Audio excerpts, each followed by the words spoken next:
All right, I'd like to call the meeting to order. Can you hear me okay out there? Yes? All right, thank you. Wendy, if you would please call the roll. Here. Here. Here. Here. Here. Here. Thank you. And Jeff, if you would lead us in the Pledge of Allegiance, please. If everyone would please stand. The flag's way up here. I pledge allegiance to the flag of the United States of America and to the republic for which it stands, one nation, under God, indivisible, with liberty and justice for all. Thank you. And Barb, how about if you read the mission statement? Okay, I gotta find my glasses. Okay.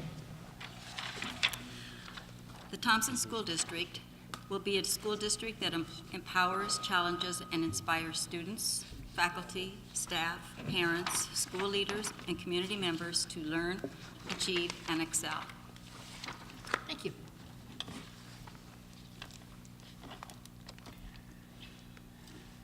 All right, first item up for tonight is adoption of the agenda for October 17th, and I will entertain a motion to adopt the agenda as presented.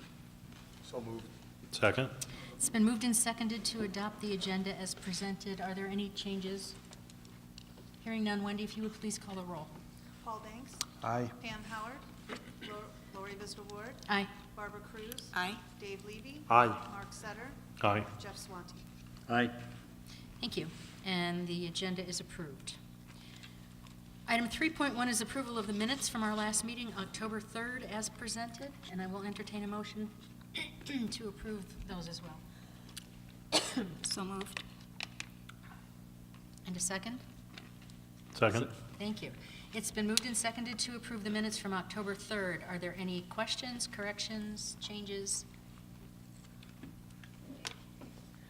Hearing none, Wendy, if you would please call the roll. Paul Banks. Aye. Pam Howard. Lori Visitor Ward. Aye. Barbara Cruz. Aye. Dave Levy. Aye. Mark Setter. Aye. Jeff Swanty. Aye. Thank you, and the minutes are unanimously approved as well. We move to the public participation portion of the meeting. First up is the superintendent's report. Dr. Schaefer. Madam President, members of the Board of Education, I cannot make eye contact with you, but I can see your heads. We are delighted to be here in the town of Berthoud this evening, and we hold two meetings here a year, one in October and one in April, and certainly appreciate the hospitality and being here in the town. Immediately preceding this meeting, we had the opportunity to meet with town council, the members of the Berthoud Town Council and our Board of Education met and had just good conversations and meet and greet, and we really appreciate their support and positive working relationship, so that's great. On Monday, I had the opportunity with several of you to attend the CareerWise kickoff celebration at the Desk Chair Workplace in downtown Loveland. A little bit about the CareerWise program. It's available to our high school juniors, and apprenticeships create an applied learning environment for students who thrive when tackling real-world problems. CareerWise Modern Youth apprentices earn a wage while receiving hands-on work experience for 16 to 24 hours per week, where they can apply their high school classroom learning. By the conclusion of the 3-year program, students will have meaningful work experience in a high-demanding field, a nationally recognized industry certificate, professional network, the opportunity to earn debt-free college credit, and on-time graduation. So this is an exciting opportunity for our juniors and seniors. It's an amazing partnership, and it was great to learn more about the program on Monday.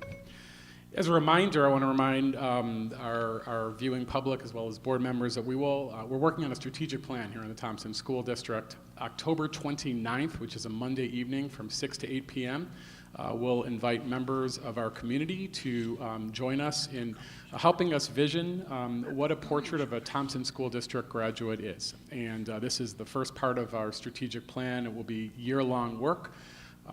Our plan is to create a strategic plan for our district, something that will guide us well into our future. My plan is to make a recommendation to the Board of Education in June for the deliverable, and then we hope to implement it during the 2019-20 school year. So it's exciting work. It's work that we hope to engage our community and stakeholder groups, and again, you're certainly invited to join us. Yesterday, I had the opportunity to attend a Thompson Education Foundation Homeless Assistance Fund presentation. It was held at the Loveland Museum and Gallery in downtown Loveland.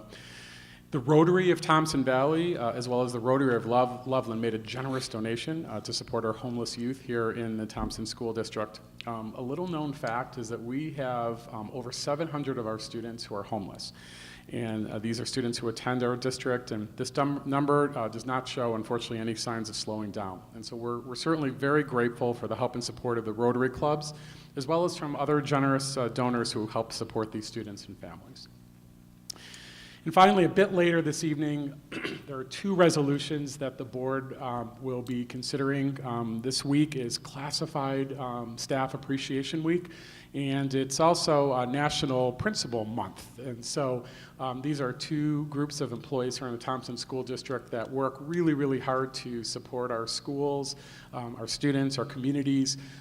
We're grateful for the work that they do, and we certainly appreciate the board's recognition of them. Our employees are the backbone of this district, and we're really, really proud of them, and we certainly appreciate the resolution and support. So that concludes my comments. Thank you, Dr. Schaefer. Next up is, excuse me, board and committee reports, and I think I'll start down here with Mark and just move down the line. All right. So I attended a number of functions school-related, and I'm just going to highlight 3 of them in particular. Attended the Career-Wise, and Dr. Schaefer filled us in on that. Great feedback there. I just wanted to mention that we are one of 9 school districts in this state that are participating in this. So I feel like we're really, on the leading edge, and it's a very exciting program, very optimistic about it, and I think our students are as well. Also attended 3 elementary schools in our district sang the national anthem at one of our high school football games. I just thought that was really a neat way for our students and our younger kids especially to get exposed to some of the opportunities and the excitement that they're going to have when they get into middle and high school. And then finally, I wanted to mention I went to the DAC meeting, and it's neat to see the DAC committee getting underway and have some neat new kind of going to that, raising the bar, moving to the next level this year, and building on top of what was built last year. In particular, I was really impressed. This time they focused on the Title I elementary schools. It's incredible what our Title I schools are doing for our students. The programs are effective. We've got schools that have moved from turnaround status all the way up to performance, which is the top of the 4-tier when it comes to the school performance framework. And so I was very proud of hearing that. Another thing that I was seeing that's very innovative in our district, apparently, is kind of a restructuring and revision of the school SAC committees to increase participation. So some of the ideas is renaming it and relabeling it to face-to-face, so that we're really trying to engage parents a lot more in education. And also another event is called Pie Nights, where the SAC committee hosts pizza and pie for all the attendees. And so one school in particular said that they had 100 participants in their SAC committee meeting. So very, very excited about sharing those ideas throughout our district and increasing parental engagement through that. Okay, so I've had kind of a quiet few weeks in terms of school events. I've been trying to use my free time as much as I can for another important school district issue, which will come to a close here in a few weeks. So I think that's all I'll say about that one. But I did get a chance to go over to Centennial and actually got to teach some 5th grade classes about personal financial literacy, which I always enjoy getting back in the classroom and teaching kids. And just walking around that school, I'm always impressed at the culture and the teachers and the commitment at that school. So that was very enjoyable. But I'm getting back into the school events. I know this week there's a sock hop at Stansbury, and I think there's a bingo night at Lincoln, and so I'm looking forward to getting back and doing those events again.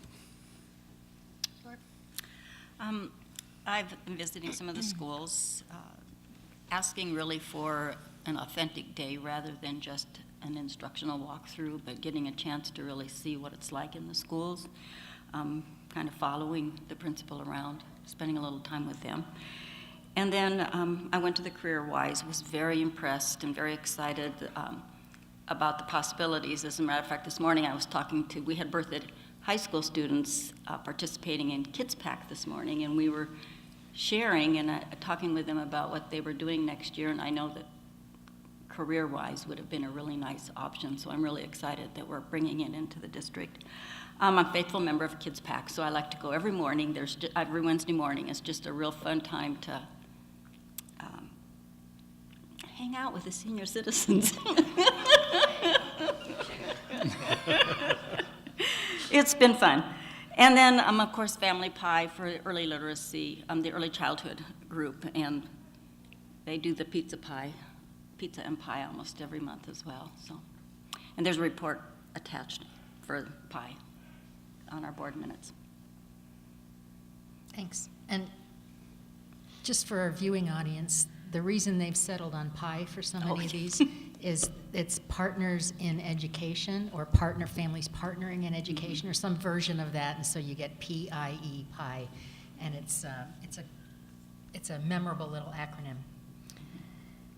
Okay, this past month, one of the things that's always my favorite thing to do is the third graders in the district learn about local, special districts in government, and they learn about like water districts and I don't even know, things that I don't even know what they are.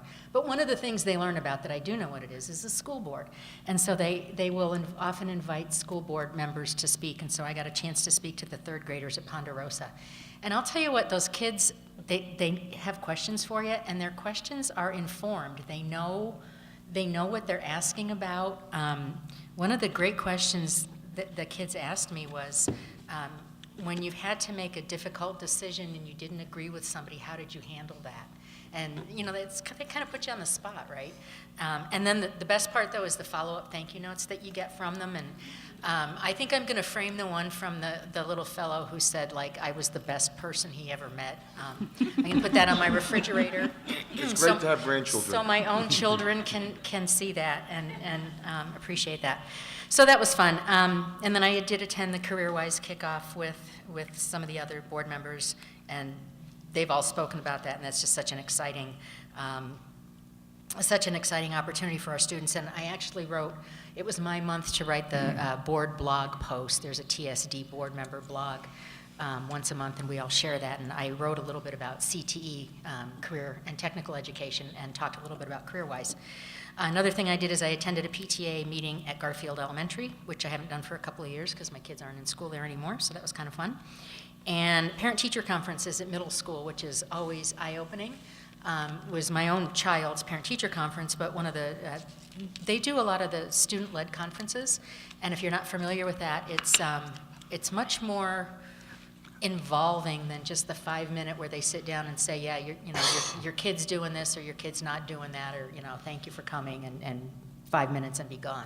It's a little bit more involved because your student gets to tell you what they're doing and show you their work, and then you get to talk to the teacher based on that. But one of the things that I noticed that I wasn't too thrilled about, and I hope we'll be able to fix soon after November, is my daughter's algebra. She's an 8th grader, and she's taking algebra, so that's a sort of an advanced math thing for 8th graders. There were 42 children in her class. The teacher couldn't hold parent-teacher conferences in his room because we couldn't get to the back of the room because there's so many desks jammed in that room. So the size of some of those classes is a real thing, and I got to see it firsthand. So I'll leave it at that and pass it to Jeff. I'm going to pass it to Dave. Okay. Well, the NPC met this month and had a good meeting, and is changing its focus from the bond and mill to future planning, and that will be a significant step from a clear focus to developing what the next outlook looks 5-10 years down the road, and the group is enthused to get into that subject. Gordon has scheduled a audit committee meeting. When is that meeting? Next Wednesday, Gordon? Next Wednesday, and the public is invited to observe, and we probably could even have them participate if they so want to. And just talking about the ballot issue, I think one of the benefits to the ballot issue, either side of the subject you're on, is there is a now communication of information, and a lot of people are interested in learning about school financing. It's a complicated issue, a lot of misinformation out there, but as the campaign progresses, I think more and more people becoming educated exactly how that occurs, and I think that's a great benefit. And Andy, are those your two children over there? That might be called child abuse, having them watching one of these, so be careful if that occurs. Yeah. I'll take my chance. Okay, you're taking their chances, that's what you're doing. Thank you, Andy. That's it. And, that brings us to the end of board committee reports. Next up is public comment. Paul, do you have the I do. list? I do. Okay, so, wait, let me get back to my little statement. So we will have public comment, and at all regular and special meetings, technology of the board, they're all open to the public, and because the board wants to hear the viewpoints of the public, but also needs to conduct its business in an orderly and efficient manner, it schedules time during regular board meetings for brief comments and questions from the public. The board has set an unlimited time for public participation prior to the business portion of the meeting. However, the time for each speaker shall be limited to 3 minutes, and each individual will be only recognized once. Public comments may deal with any topic related to the board's conduct of the schools. Speakers may offer criticism of school operations and programs as concern them, but are encouraged to exercise their speech rights responsibly. The board encourages the discussion of all personnel matters to be conducted in executive session, and Dr. Banks will recognize the speakers, and they will identify themselves with their address. He will maintain order, and he will set the time limits. The 3 minutes are allowed, and we don't have the little light system here, so he'll give you, I guess he'll wave. I would give you one of these, but he'll wave to let you know when it's time to wrap it up. And so I think we have the list of those who are signed up. He'll call who's up and then who's next, and we'll just go with that. So we have one speaker, and I got to speak with him earlier tonight, and he realizes that the board can't ask questions or make comments, but he said he'll be here after the meeting. He wants to have lots of hard questions for him. So I'm not sure what he's going to talk about, but he wanted lots of hard questions. So we do have Tom Kerrigan.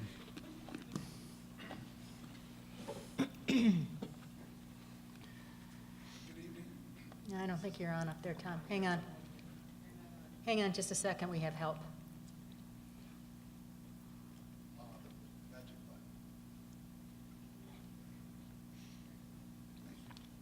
Good evening, Tom Kerrigan, 3477 Rhea Drive, 80537. Good evening, Dr. Schaefer, Madam President, members of the board. I realize there's 3 minutes, so here we go. Kids Packwood is having a fall fundraiser Thursday, November 15th at the Embassy Suites. We are looking to bring 600 community into an evening of excitement and information sharing about hunger in our community.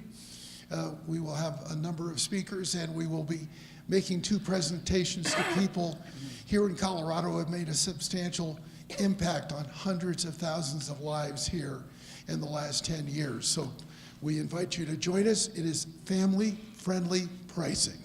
So you can bring as many as 5 people for a modest charge of $50. That's less than if you went to Applebee's if you had a family of 5. So we'd love to see you.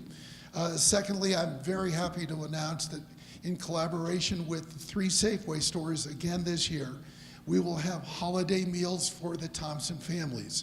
We will have turkey bucks. We'll start at the Safeway stores on Wednesday, October 24th. That will continue to Christmas, and we are working with administrative staff to identify those families that need a holiday dinner, and we're working out the logistics. So we will have probably 200 to 300 dinners for families in November, and the same for December. So I want to thank the Safeway stores. Last year, the 3 stores with the community donations came to nearly $30,000, and we were able to do that. Any extra dinners this year will go to Meals on Wheels, Community Kitchen, the Safe House at Alternates to Violence, and to families in the Loveland Housing Authority. So we have a wider distribution this year than ever before. Also, I want to thank Medical Center of the Rockies, our outstanding hospital in town.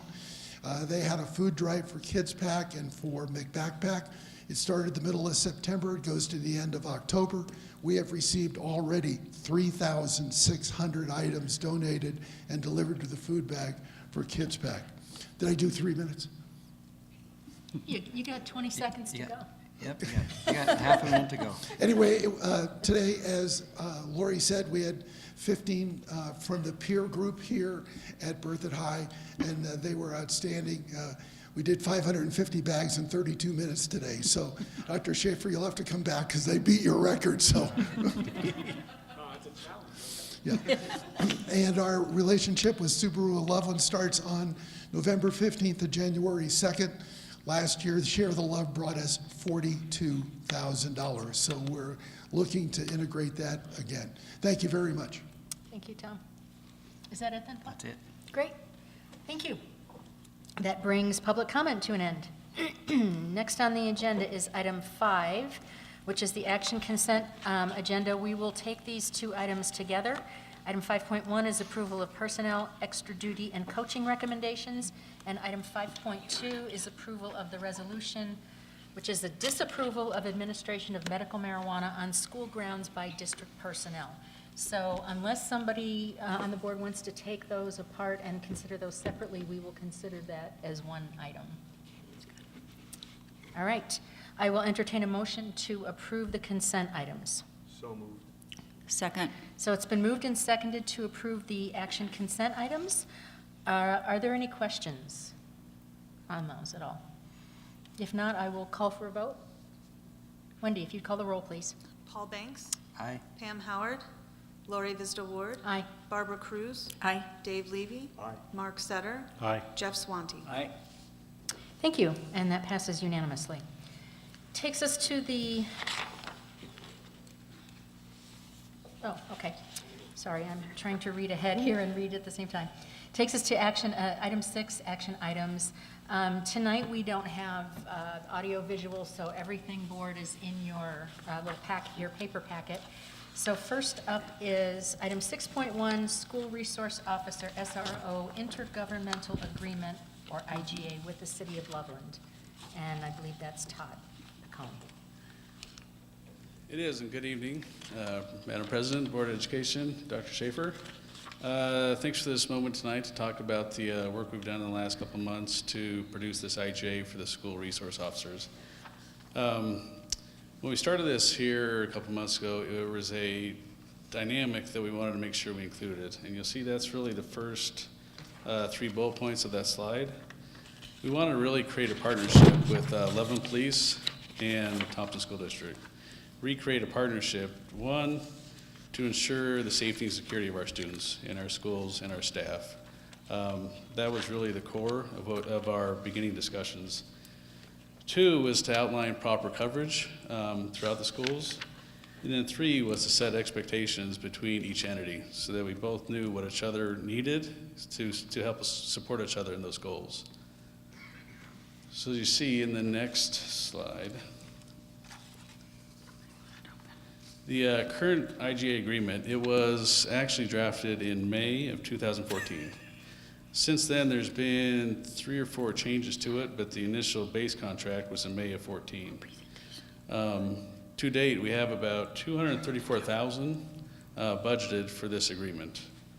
And so what this includes is the high schools, so SROs and all the high schools, split coverage, excuse me, at Bill Reed, Walt Clark, Conball, and Irwin. They're not on there, but they do have coverage.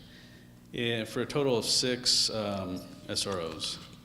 And so in the original agreement, there wasn't really definition besides the high schools of where and how much time and dedication the middle schools got. And then also Ferguson and now High Plains wasn't addressed. So those were the other aspects that we were looking at including in the agreement.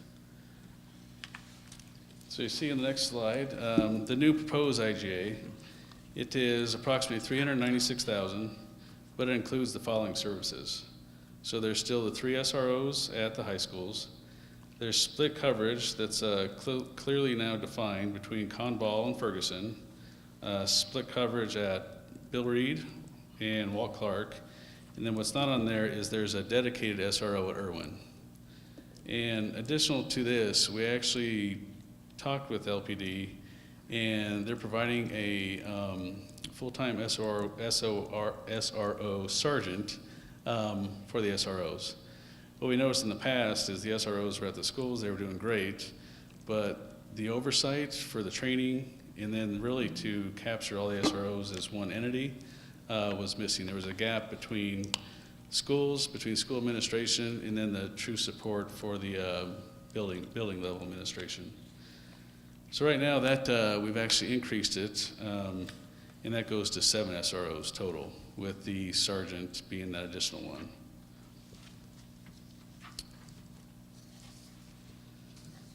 So in summary, what I can say is that this partnership, we've defined the coverage at the middle schools, so they know what times to be spent where. We've dedicated coverage to Ferguson now as part of the middle school SROs. The Loveland Police Department Sergeant, he is now working with us at the district level, admin level, to help create cohesion and then help train too, because a lot of the importance of the SRO is not just the police officer in the building, but it's training, it's mentoring, and counseling.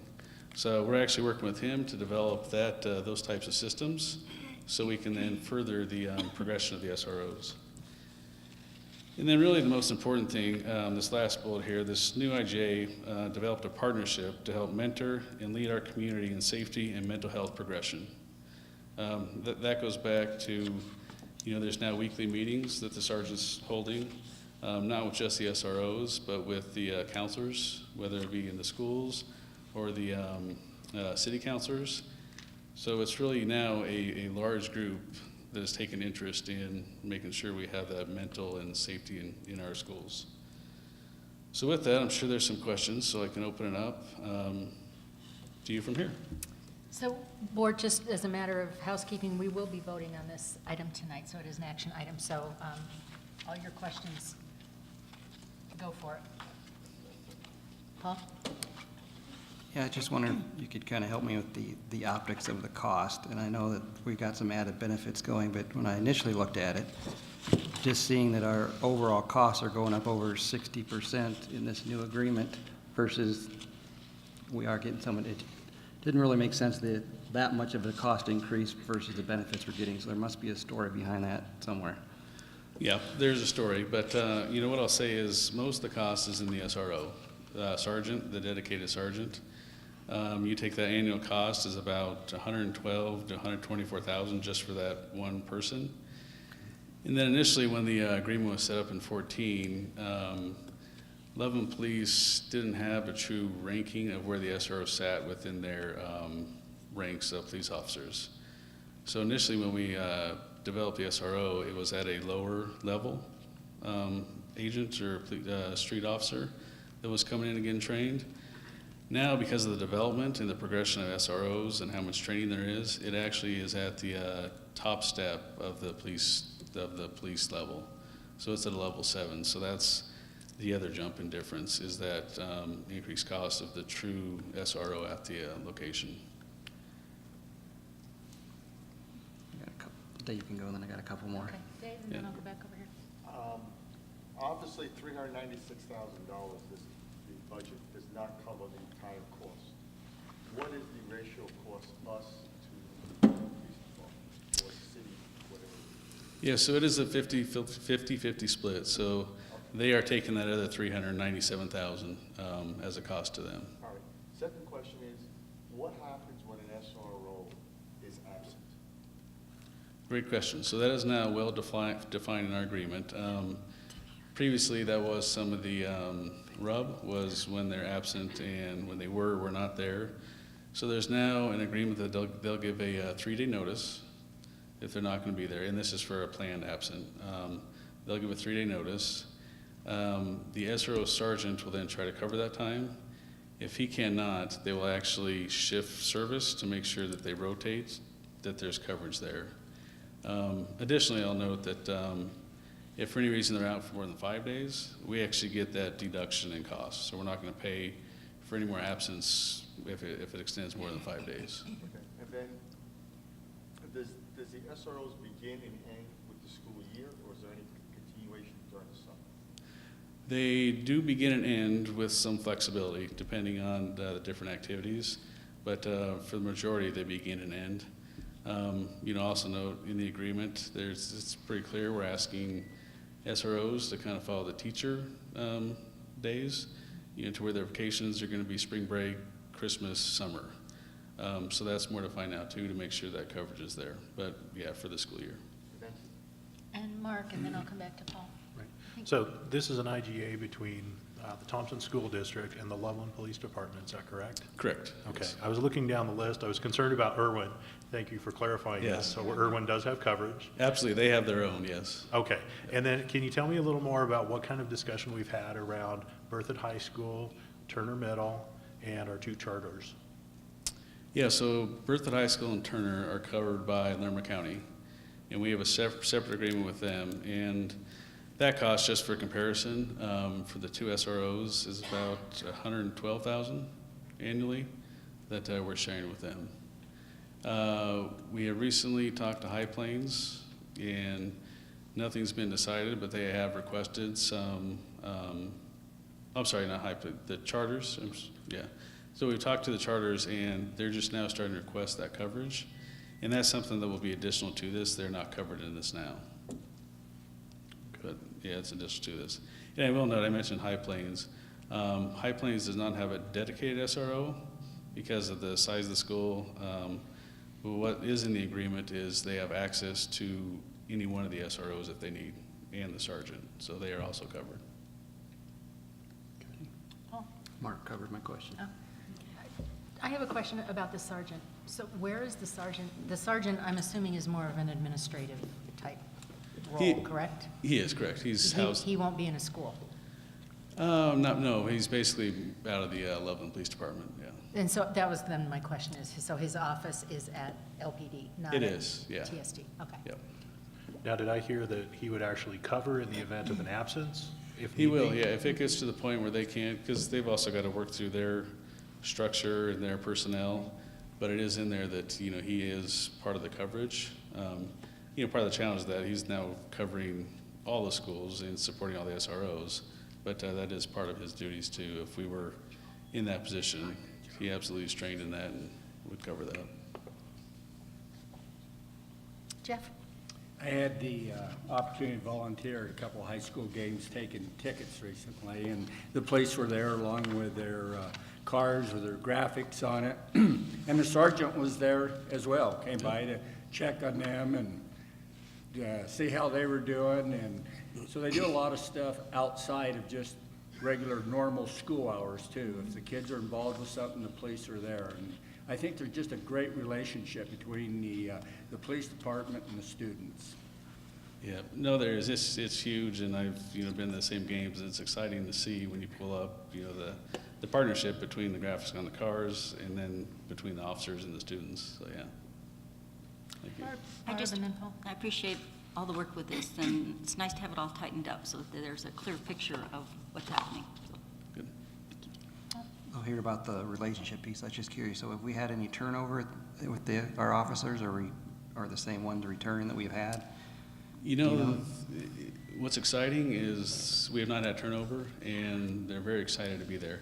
Berthoud did have turnover here, but overall in Loveland, as far as the Loveland Police Department, they have not. Mm-hmm. And it's fun to go to the meeting, the SRO meetings, because they actually are passionate about it, and they love working with the kids. It's neat seeing the balance between the law enforcement hat, which they have to wear, but then also the kid connection hat, which they also wear. So. And I would have to echo that and just mention just how important that is. I mean, this is not just a police officer who's in our school buildings. I mean, these individuals interact very closely with the kids. They see them every day. They're motivating for these kids, and they're friends, they're mentors. It's an amazing person that can make that balance, and I have to mention that, but I also have to mention just how incredible this program is. I've seen it work firsthand, and it really is an incredible benefit to our kids. especially those who need it the most. Yeah, absolutely. Just piggybacking that one more time, at the football game, one of the police officers had one of our students with him, about 15 years old, belonged to an Explorer post, wearing a uniform, learning about police work, and it was just a great vocational opportunity. And it's a super relationship. The police know these kids by name, and you know they're having fun with each other. At the same time, there's a lot of mutual respect.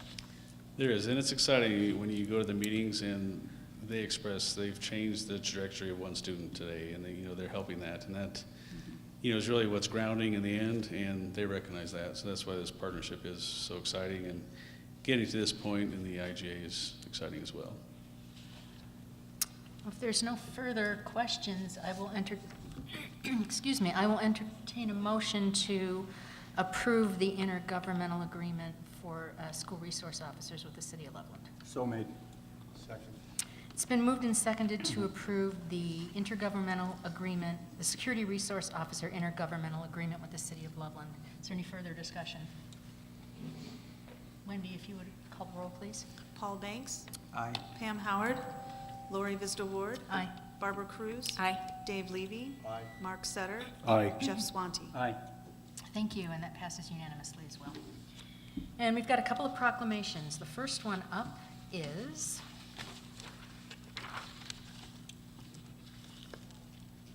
proclamation declaring National Principals Month, and I will have Barb read that, and then we'll entertain a motion to approve that proclamation. So National Principals Month. Whereas school leaders are expected to be educational visionaries, instructional leaders, assessment experts, disciplinarians, community builders, public relations experts, budget analysts, facility managers, special programs administrators, and guardians of various legal, contractual, and policy mandates and initiative, as well as being entrusted with our young people, our most valuable resource. And whereas principals are the academic tone for their schools and work collaboratively with the teachers to develop and maintain high curriculum standards, develop mission statements, and set performance goals and objectives. And whereas the vision, dedication, and determination of a principal provides the mobilizing force behind any school reform effort. And whereas leadership is second only to classroom instruction among all school-related factors that contribute to what students learn at school, according to research conducted by the Wallace Foundation. And whereas the celebration of National Principals Month honors elementary, middle, and high school principals and recognizes the importance of school leadership in ensuring that every child has access to a high-quality education. Now, therefore, be it resolved that the Board of Education of the Thompson School District proclaims October 2018 as National Principals Month. Thank you. And I will entertain a motion to approve proclamation or the resolution declaring October National Principals Month. So moved. And it's been, it's been moved and seconded to approve a resolution declaring October National Principals Month. Is there any discussion? Other than to say thank you to all the principals out there. We've got a couple, it's hard to see the people in the Dale. audience today, Yes, but Dale. I see at least one principal out there, and Someone else? maybe others. Between the glasses and the lights, I can't see, but definitely thank you for all you do, principals here and who are, at home as well. Yeah, let's give them, Yeah. thank you, Andy. I said, as I was reading the proclamation, that's a lot of jobs. All the things they do, right? So, and to find time for all of those things as well, so. Greatly appreciated. Okay, Wendy, if you'd call the roll on that, please. Paul Banks. Aye. Pam Howard. Lori Vista Ward. Aye. Barbara Cruz. Aye. Dave Levy. Aye. Mark Setter. Aye. Jeff Swanty. Aye. Thank you. Next item is approval, this is a big week for proclamations, approval of the week of October 15th through 19th as Classified Staff Appreciation Week, and I'll go ahead and read that one. Whereas classified school employees are an essential part of the Thompson R2J School District's educational system, And whereas classified employees are dedicated to assisting in the provision of quality education for the students of this district, and whereas classified employees perform the daily cleaning and maintenance of school property, safely transport students, prepare and serve nourishing lunches, maintain records and reports, and assist in classrooms and on school playgrounds. And whereas the Thompson School District would like to recognize the role classified school employees hold in our education system and to salute them for the invaluable service they provide to our students and to our community, now therefore be it resolved that the Board of Education of the Thompson School District proclaims October 15th through 19th as Classified Staff Appreciation Week and urges parents, students, and administrators to salute these dedicated men and women. And so I will entertain a motion to approve that one. So moved. Second. It's been moved and seconded to approve a resolution declaring the week of October 15th through 19th as Classified Staff Appreciation Week. And any classified staff here besides the ones that are working? There's some working in the booth. There's some turning on the lights and opening the doors for us here tonight. Anybody else in the audience? No? Well, let's give, you know, they're often the first people that see the kids in the morning, and they see them at lunchtime, and they're the last people, you know, the bus drivers are the last people that see them at the end of the day. So they really set the tone, and they're kind of the eyes and the ears for the safety of our kids. So let's give them a round of applause for all that they do.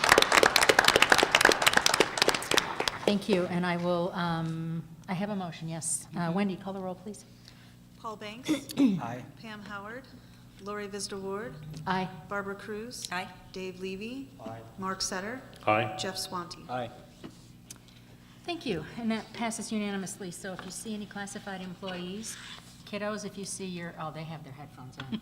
Well, Andy, you tell your kiddos if they see their lunch helpers or their custodians or the people that help you with lunch at school, tell them thank you for all they do this week, okay? Yeah. I know you guys, well, you probably do all the time, but thank you. Thank you.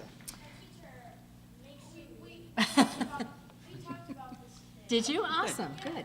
Good. Great. Well, they help us a lot every day, so good job. All right, next up is discussion items. And let me get my device going here. So discussion item 7.1, Dr. Schaefer, we're going to hear from, you want to tee this up from the YMCA? So, as you know, we have a number of organizations that partner with the Thompson School District to provide before school and after school programs and services for our students. Some support us in the summer with programming, vacation.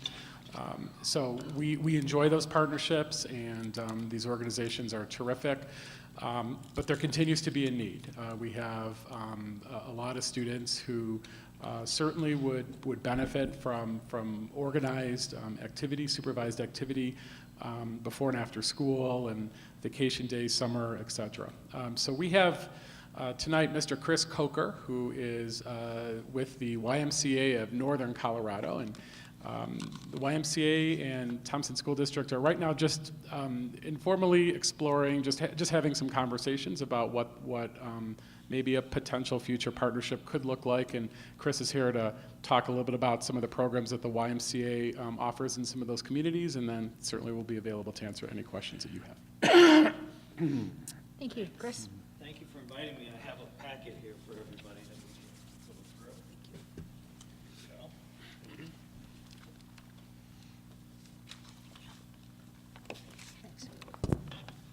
It's like dealing cards. Did I get the winner?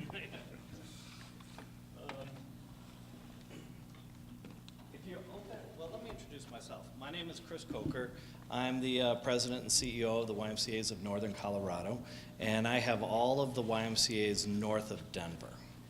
So, and currently right now we're building a new YMCA in Johnstown with in partnership with the city, and that'll be a massive YMCA. It'll be about 64,000 square feet, and we'll have a 80-kid preschool embedded within the building.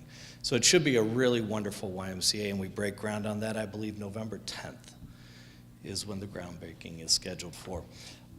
What the Y does is the YMCA overall nationally is the largest child care provider in the United States. Our YMCA will right now have 800 kids in after-school programs. We'll have on our late start days another 600-700 kids. During summer, we will have 7,000 to 8,000 camper weeks going on at our various camps and programs that we offer. So it's a really significant part of our business, let alone the 12,000 kids that I have in our sports programs and things like that goes on. I believe right now I have almost 2,000 kids about to start basketball. We have 1,200 in soccer, and I have another 250, I think, in hockey right at this point. So this is what we do. And the YMCA has been known forever as a place where kids go and they learn a love of sports, or we take care of them in before and after school programs, or during camps and holiday camps and times like this. If you open your packet, on the left-hand side are the 3 programs that we were talking about specifically with the school district. The first one is the before and after school care for K through 5. And this just is a really brief outline of the programs that we run and some of the locations that we run them at. It's a full-time, part-time drop-in options available. We add in swim lessons, sports, things like that to the program. And what that boils down to is parents, after the kids come to us, we're embedded right within the schools, and we do homework, we do snack, we do activities with them. It's all licensed childcare by the state, so we have that third party that's always looking at what we're doing. And we try and partner very directly with the school itself, because so many of these children have individual needs that we have to meet. So our site directors and our site staff have to say, okay, this child needs this and that child needs that, as much the same way that the teachers do in the classroom. Or we'll know that a child needs specific help with this type of homework or that. So we'll try and bring the staff in to accommodate that sort of thing. The second one is the school day off camps. And the school day off camps are just that. That's what do we do?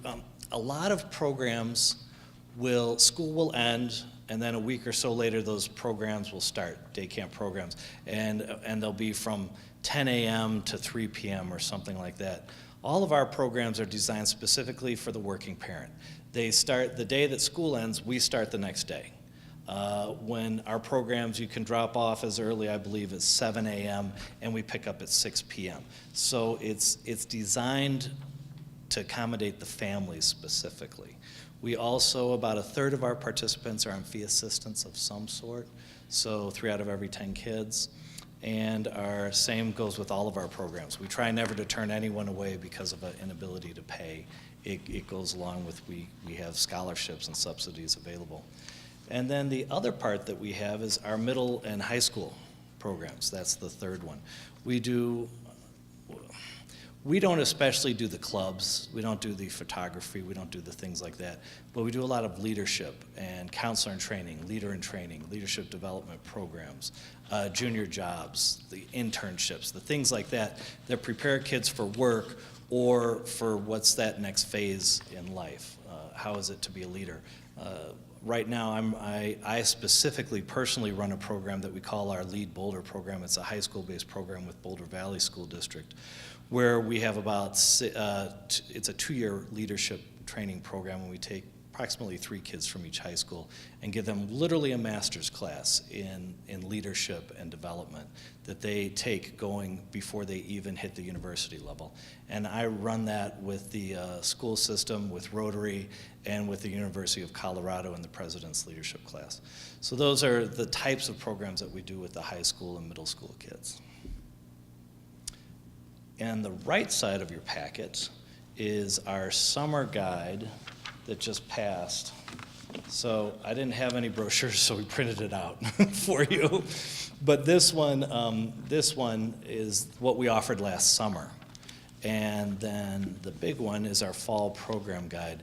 And this will give you an idea of the programs that we'll run at the Johnstown Y, and then here in our local communities as well with sports and athletics and things like that. What kind of questions, what things could I answer for you? Mark? Could you give us more information about some of the subsidies, grants, scholarships that are provided? Sure. I'll give you an example. We know housing prices have gotten crazy, right? And so I've had a number of seniors come in and attempt to drop their membership at the Y because their home values went up, so their taxes went up, and they're on fixed incomes. Now they're sitting on $1 million worth of property, but their cash has stayed the same because they're on a fixed income. And so as their taxes go up, they can't avoid that, so their available cash shrinks. Now, under normal circumstances, we'd say a scholarship for that person, well, that's crazy. You're a millionaire. You have $1 million worth of assets. No, we scholarship people like that. We look at the individual and the family and what their needs are, and we'll go anything from 100% scholarship to a 10% scholarship. It just depends on what the exact circumstances are of the family.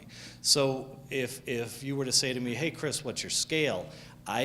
We don't have a scale. We take it in a very humanistic manner of saying, what's your situation and your family? Talk to me about that. What can we do to protect you? Another situation, we had a family whose the father had a massive coronary and dropped dead, and the mom, income shrunk dramatically. She's at home homemaker, and so we just took care of the kids for the next year while they figured it out in all of our programs. So I know you're probably thinking of what's our scale. There isn't one.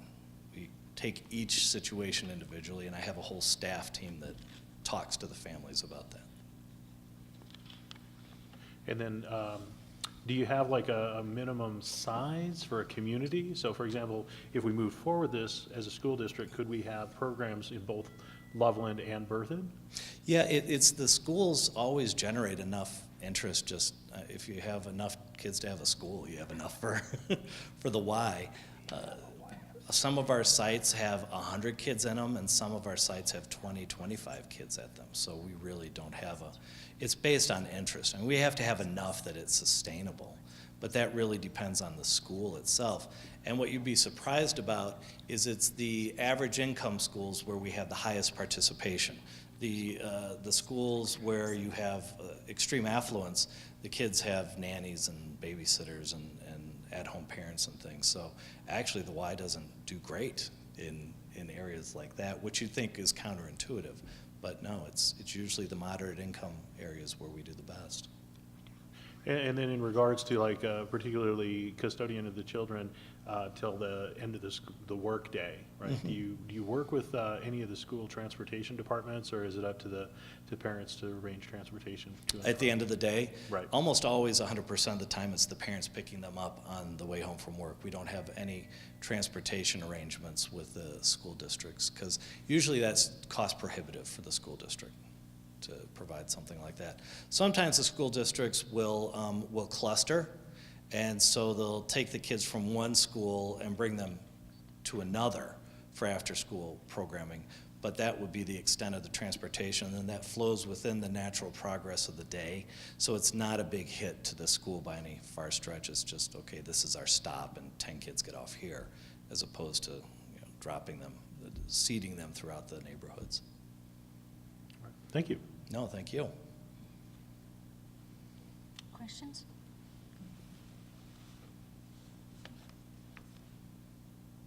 No, anything else, Mark, that I didn't touch on? No, Chris, certainly appreciate. Most recently, I, as you know, come from Boulder Valley School District. The Boulder Valley School District enjoyed a strong partnership with the YMCA, and I think it provided, for us, it was a service to the community. It was a service to the families and the students. YMCA coexisted with a lot of other programs, so they don't look to compete. It's not muscling or pushing out one group or another. It's really the YMCA works directly with the school district and says, what schools would you like us to be at? And so certainly we worked as a school district with the YMCA very closely. So we thought that again. Looking at our school district, there may be an opportunity to look at ways that we can help and support our students and families with some of the programs and services that the YMCA offers, and so that's why they're here to share some information with you. All right. Thank you so much. I'll leave these extra ones here. My card is inside. Feel free to give me a call if you have any other questions or thoughts pop up. My cell phone's on there, so don't hesitate to give me a ring. Thank you, Chris. Thank you. Appreciate it. Anything further on this before we move on? All right. So something to think about here. Uh-oh. Next up is item 7.2, open enrollment process and procedures, and that looks like it's Dr. Siebers and company. And the team. Thank you.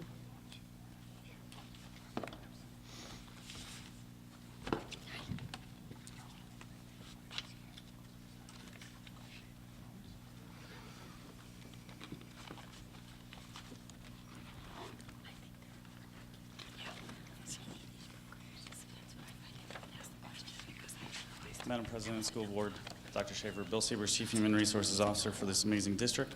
I'm here to have an opportunity to talk to the board about open enrollment and some of the exciting changes that we have. We're always looking at continuous improvement and looking at different policies and procedures that we can provide clarity with the process, effective communication, and equitable access for all. Behind me is the team who will be presenting tonight. Don Huckabee, our interim Chief Academic Officer, Charlie Carter, Executive Director of Exceptional Student Services.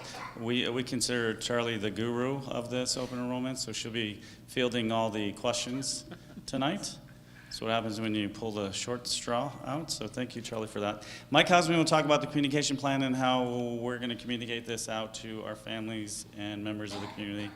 And I'm here to talk about, Mike's here to talk about the rollout plan. So the first thing I'm going to do is, this is just really giving an update of the board. We're not changing board policy. There's some things that we changed with the regulation. So looking at board policy for our school of choice open enrollment, JFBA, and that's in your handout there. The Board of Education is committed to providing a variety of learning opportunities to meet the diverse needs of students. The board endorses the neighborhood school concept and makes many decisions based on student population within the attendance areas of residence. The board recognizes, however, that students may benefit from having a choice of schools to attend within the public school system that is not limited by district boundaries or individual school attendance area boundaries. So I wanted to paraphrase that from board policy so the community can understand what open enrollment is and what that looks like across the state. So the thing we're really, really excited and proud of is the work that we're doing to continuously improve. So the sheet is, it's kind of Cliff Notes. Instead of going over the whole book, the Cliff Notes will explain what were changed in the regulations. So there's 3 columns there. The first column is a previous practice, new practice, and future practice. And the thing that I definitely want to highlight is there's, for the open enrollment, there's immediate transfer, meaning currently right now you can apply for immediate transfer within the school district. But what we're going to be talking about is the following year. So the following year procedures is going into the next school year. So previous practice, open enrollment window. So it was Monday following Thanksgiving break to the day before winter break. So looking at to improve that and give families opportunity, we extended that window. So the window is going to be extended from Monday following Thanksgiving break through January 11th. So before the break, we're extending it to after the break, that following Friday. So families on vacations, things like that, you can understand that, they're working on the vacation part, and then that's not necessarily what they're thinking about at the time, so extending the window is going to give more families the opportunity to apply. The other thing we're really, really excited about is the kindergarten open enrollment. Extended past the district open enrollment window. So there was the open enrollment, and then there was a kindergarten window that was extended through February. So streamlining that is the kindergarten open enrollment is included in the district open enrollment window. So the open enrollment window is going to include all of that. So the kindergarten roundup that's taking place, I believe it's in November, so that gives families opportunity to kind of explore the different possibilities in our district. The other thing we're extremely excited about is entering the 21st century. About application forms, we're in paper only, so there's a lot of things with the paper, like submit the paperwork, get it stamped, it was received at this time. And what we're working on is the application forms are digitized and submitted online. And then the other thing that we wanted to standardize, acceptance and/or denial letters sent to families from schools immediately after approval or denial.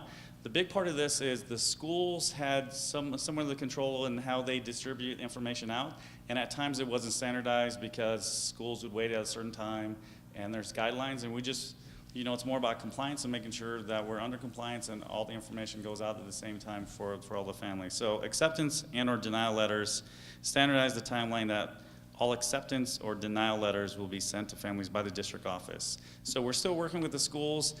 The district office will be the one who will be sending out that information. So before we go further, there's a column for the future practice. The thing that we're going to look at is research for potential implementation of a lottery system for open enrollment. So there's a lottery system wording in our policy right now, but as far as what that looks like, we're going to expand our thinking and kind of explore other districts, what they do with the lottery, and kind of talk about some different phases for the lottery. So before we get into the questions, I'd like to ask Mike Hausman to come up and present about the rollout for the communication. Thank you, Madam President, members of the board, Dr. Schaefer. Mike Hausman, Public Information Officer for Thompson. So our communication process for this year's open enrollment will be very similar to what we typically do each year. We'll start with a message to our families at the first part of November that lets them know that the window is coming and when that is and the process that they will be following. Then once the window opens, we send out another message to all of our families and let them know that the window is here. Again, remind them of the process, the website to visit to receive more information, and how they can apply. And then we send them a series of reminder messages as well during the window itself, reminding them that the process is ongoing, including a final reminder a few days before it closes so that they know when the deadline will be. We'll also work with the local newspapers, the Berthoud Surveyor, as well as the Reporter Herald, with a series of advertisements to touch with our community who does not have children in our schools, so we can communicate the process with them. And we'll also have a social media campaign through our district Facebook and Twitter sites also to communicate, again, for our families, but also for families who do not have kids in school right now, to make sure they're aware of the process too. And I would certainly answer any questions you might have for me if you have anything. So Mike, Yes, sir. on some of our schools, I'll see posters and signs that say, hey, open enrollment for kindergarten, a little bit of information there. Is that a consistent practice across our district? I'd have to check and see if it's consistent. You're right, a lot of our schools do put some messaging like that together, and we certainly work with our schools to kind of help them with that process if that's something that they want to do. Certainly there's a vested interest in our schools to communicate as much as they can with their families and with their neighborhood, about where they're at in their process, so, yeah. Yeah, I think that's a great place to advertise that. Absolutely, Great. yeah, absolutely. Dave? You might not be the proper person to answer this, but what do we do, what's our policy with a person who moves into the district after the closure date? So I will defer to someone else, because you're right, I do not know the answer to that. That's a great question, though. Oh, good. That's I want a great answer. We'll address that here in a bit here for you, yes. Are there any other questions? All right, thank you. Good evening. I'm Charlie Carter, Student Support Services. And in the event that somebody moves into the district after the window closes and they don't want to attend their school of residence but want to enjoy school of choice, they can continue to submit applications. We will not stop accepting those applications because we will now be instituting a wait list. And so our students and their families will always have the opportunity, depending on how the wait list runs, to have that opportunity to be accepted. So would it be reasonable to say that if a school had space and someone moved in and wanted a choice into a different school, because the parents work close by or whatever they do, that they would have access to that? Absolutely, yes. Yeah, okay, thank you. So the major change, the way I read this, is a little bit of adjustment on the dates and the digitization, if that's a word, correct? Yes. I'm not missing anything. Yes, Big in this. and looking, taking the opportunity to review our work. We always want to look at it through that equity lens.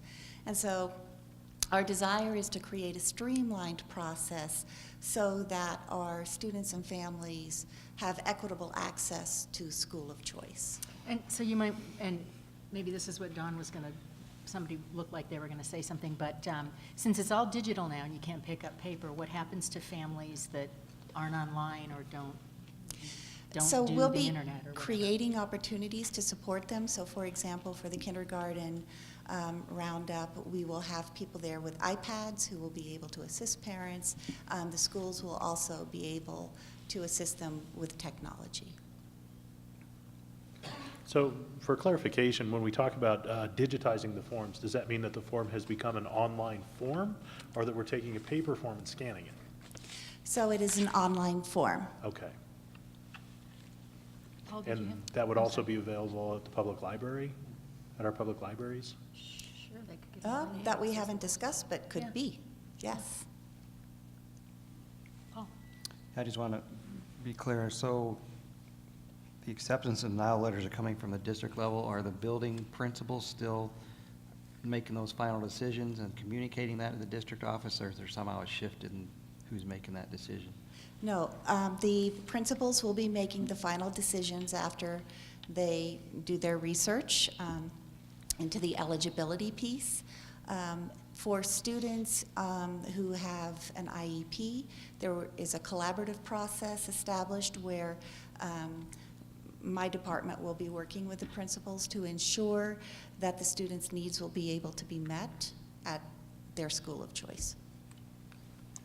And I would imagine there's occasionally people, especially in kindergarten, where they maybe apply to several different schools, right? Because they're, they don't know if there's going to be space here or whatever. So having the district send out the letters all at one time then probably is easier for them because they're not getting accepted here, waiting in another week, getting a no there. So it kind of makes sense. Yes. Okay. And Dave? What is the procedure to be transparent in deciding who is accepted from an out-of-boundary school in a school that has reached capacity? How many, who wins the lottery, who doesn't? How do you do that transparently? So our students of residence within the boundaries of the district have first priority. They have a guaranteed seat. Yeah, and then for those who want a choice in from outside of our boundaries, again, there is a wait list that's established when we receive the application. It is date and time stamped, and so we must consider each applicant separately on its merits before moving through the wait list so that it's an equitable process. This might be different than my previous understanding. I thought once if there's space available, after that, and if there's no special situation, like their sibling is going to the school, or they have a special IEP or whatever, it's just a complete lottery. Is that wrong, am I thinking? Yes. Okay. So we have two situations. So we have students who may want to transfer from one school within the district to another, to choice into another, and that process can happen throughout the year. And if there's space, then they would be accepted. We Yeah, wouldn't but what happens when necessarily there's no be using. space? That's it. When there is no space and a school has been determined to be at capacity, Well, let me rephrase, I'm sorry to interrupt you, but let me just say, suppose there's 10 available seats and 20 people apply for it. After you go through the special cases, it's just this one parent works across the street and this one other parent works around the corner. So they both want to be close to their kids and they both apply, but there's only one seat for two kids. it would be based upon the receipt of the application. The date? You get to timestamp, yeah. Oh, Timestamp. okay. Yes. And was there somebody down here, Mark or Yeah. Paul? So kind of running through that scenario, because we were actually in this with our first child coming into the district. Let's say that you are a parent and you have a list of schools that you'd like to choice into, a first choice, a second choice, and a third choice. Under the standardized timeline, the response for those three would all come out at the same time through the district. We'd get a letter for each of those three choices. Is that correct?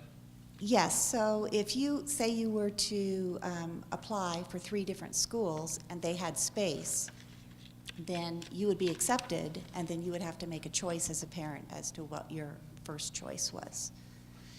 It may happen that you may apply to 3 and you don't get into your first choice, but you get into your second choice.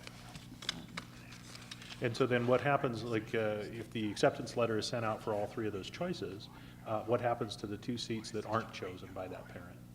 So there is a period of time that parents need to declare whether or not they're going to accept the slot that they've been offered. And so once parents have made that decision, let's say you've applied for 3, you pick your one, that leaves 2 different schools with a slot, then those schools know, they will be told that you are not taking a slot in that school, and then it goes to the next person on the wait list. Okay. They're offered that seat. Okay, and so running through the scenario where I have a first, second, and third choice, and none of those come back as accepted, I fall into the position where I can either go to the school whose boundary I'm living in, or, as Dave Levy mentioned, if there's a school with open seats, I can choice into one of those as well. Yes. Okay. Jeff? I have an off-the-wall question. Do we ever have issues with our athletes? Concerns on recruiting? Coaches worried about another coach at a different high school wanting a football player in their school? I've never heard of any issues. Do these ever come up as a result of this? I've never heard of any issues. I don't know. I've heard Now, it. there's CHASA guidelines, and the reason why I know it because my son was an athlete, and there's specific guidelines of what that looks like, and CHASA gets involved with some of those decisions. So it's not an issue? Okay. And one follow-up question, is there any state law on this, or is it just up to each district? Well, Colorado has been determined to be a school of choice state, and so we do have that guidance. And then schools have the discretion on how they want to create their process, ensuring that we're not discriminating against any group. Thank you. I do have one more question. This is our policy. Does the same or similar policy apply to the charter schools? So this applies to the charter schools This as is well. over them as well, so the timelines are the same? Yes. So if you're open enrolling into one charter school and 2 standard district schools, it's all the same? Is that new? Yes. Okay. Well, that's excellent. I like that. Dave and then Paul.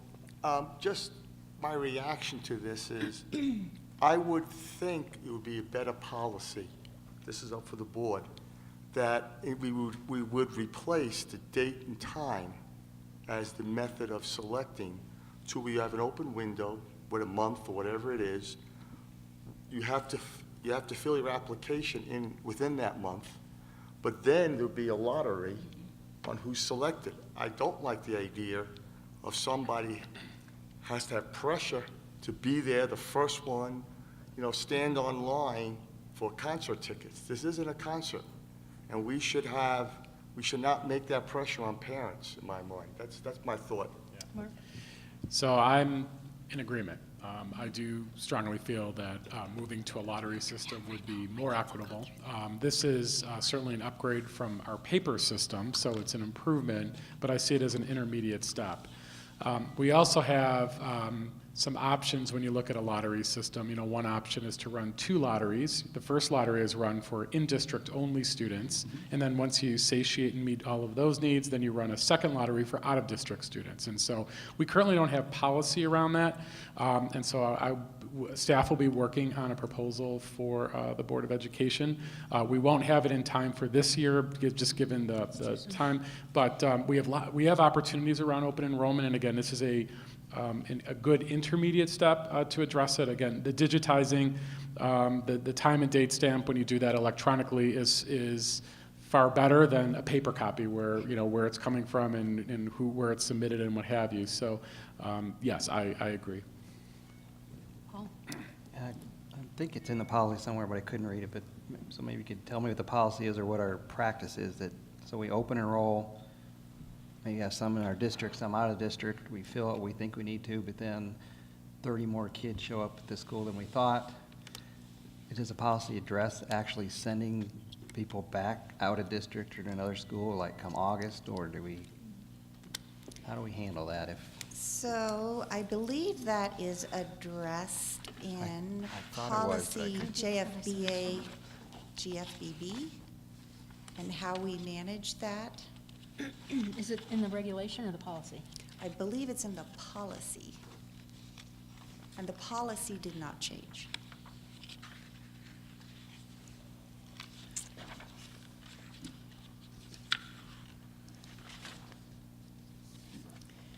So if I'm recalling correctly, I believe it says that those students who reside within the attendance area of that school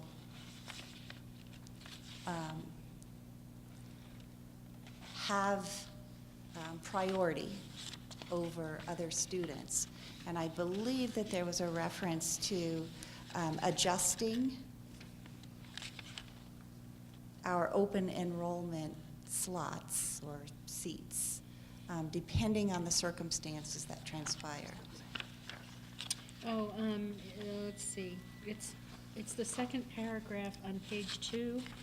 The district reserves the right to rescind and/or amend, including reassignment, if it determines there is overcrowding of facilities, that the school choice discontinues a particular program or cannot continue to meet the needs of a student, or, so that's sort of that paragraph. Is that the one you're looking for? So that begins to answer. So it says we reserve the right. So then I guess my next question is, what is our general standard practice been? Do we really send kids back? I am not Middle of the aware year. of sending kids. I am not aware of any Okay. circumstance where that has happened. Okay. I'm just going back to my principal days, that we'd run into those issues, that families would rearrange their whole life based on the expectation I get to go to this school. And then we'd have to have this conversation about, well, more kids showed up, well, maybe you have to go back to your old school, or you have to go back to your other district. I mean, it was just, I was kind of out there handling it individually, but this is probably the best we could do to address it. And I think our principals work really hard to work with our families and our students and to do everything they can to embrace them and to keep them if possible. I think that's normal practice, until the next parent comes in and says, why do I have 34 kids in the classroom? Right. That kid should have to go. Anyway, yeah. Anybody else? So we're not going to have to take any action on this because we're just changing the process, not the policy. Okay. Excellent, thank you, guys. Thank you. And then, as Dave brought up, you're continuing to work on what a lottery deal might look like. Okay. Good. Oh, yeah. I All went. right, thank you. That brings us to item 7.3, bond and mill levy override update. Gordon Jones. Madam President, Dr. Schaefer, members of the board, I'm Gordon Jones, Chief Financial Officer for the district. I wanted to take this opportunity to provide the board with another update, and the public as well, with what the election process has been, what is included in the bond and the MLO, and some of the groups that staff has been talking to, always operating under the auspices of the Fair Campaign Practices Act, which states that any staff member cannot advocate for nor against any measure on the ballot while working during their normal work time. So that's always a consideration that is brought up to any presentation that's being done, and I've thusly informed the board of that tonight as well. So just again, a brief overview as we start to wind down toward the November 6th election date. The just a quick update for the board and the public. There are specific timelines that have to be met from a statutory standpoint when an item is placed on the ballot for consideration, financial information or other information that's necessary to be provided, working with the county clerks in any of the counties that the district boundaries reside in. So on the first page of the presentation, you'll see, and I believe everybody has this presentation, the first pages are what those deadlines are. And you can see the check marks for the items that have been met and the 2 remaining open items, which are obviously the election date of November 6th. And then once those results are certified by the county clerks, regardless of the number of votes for or against, we have to provide that information to CDE for their compilation. So you can read through that list, but it's notifying the county clerks that the board intends to be on the ballot. It's signing an intergovernmental agreement or an IGA on how that election will be conducted between the district and the counties, who will have what responsibilities. It's certifying the content of the ballot language itself to the county clerks. There's the TABOR written notice, which is commonly referred to as the Blue Book. The district is responsible for collecting any pro and con statements and then submitting those to the county clerks. Transmitting of the TABOR notice, which is the Blue Book, is handled by the counties, the county clerk offices in each one of the 3 counties that the district resides in. And then just some deadlines there for the county's obligations and the school district's obligations. So everything has been met up to this point as dictated by law, and now we're just waiting for the last couple items. The biggies. The next page is a brief overview of what the mill levy override is comprised of. This is Initiative 5A on the ballot for voters within the Thompson School District boundaries. It's broken down into 4 main components to arrive at the $13.8 million total. So component 1 is funding of salaries and benefits, which with a couple of sub-points that the board will see. Maintaining employment and current class size ratios, and then giving the board some discretion in enhancing regional competitiveness for employees. Component 2 is sharing of mill levy override revenue. This is a statutory requirement that's referenced there with House Bill 17-1375. The $1.1 million that's identified for this component is a pro rata share based on the number of students, funded pupil count actually, of the district's pro rata, or I'm sorry, the charter school's pro rata share of the total funded pupil count of the district. And it's factored at 95%, which the law allows. So that's the current math. That would be an annual calculation that would take place that would adjust that number up or down each year based on enrollment within the broader district and specifically in the charter schools themselves. Component 3 is a systematic replace and refresh cycle for 2 primary components. First being curriculum and educational materials, and second being IT-related items. These, again, from a mill levy override standpoint, are an annual recurring amount that would be collected. So these would be annual items or annual revenue, an annual revenue stream that would go into the budget. Component 4 is safety and security. We've heard earlier this evening about an expansion of the SRO, or School Resource Officer Program. This would be a further expansion of that, with the intent being that each high school and each middle school would have a dedicated resource. We jump in with questions as we go, or you want to wait? Whatever I'm fine with either. Madam President would prefer. But I want to hear you say this out loud because it's come up with a couple of people I've talked about. So these components that are dollars are designated to.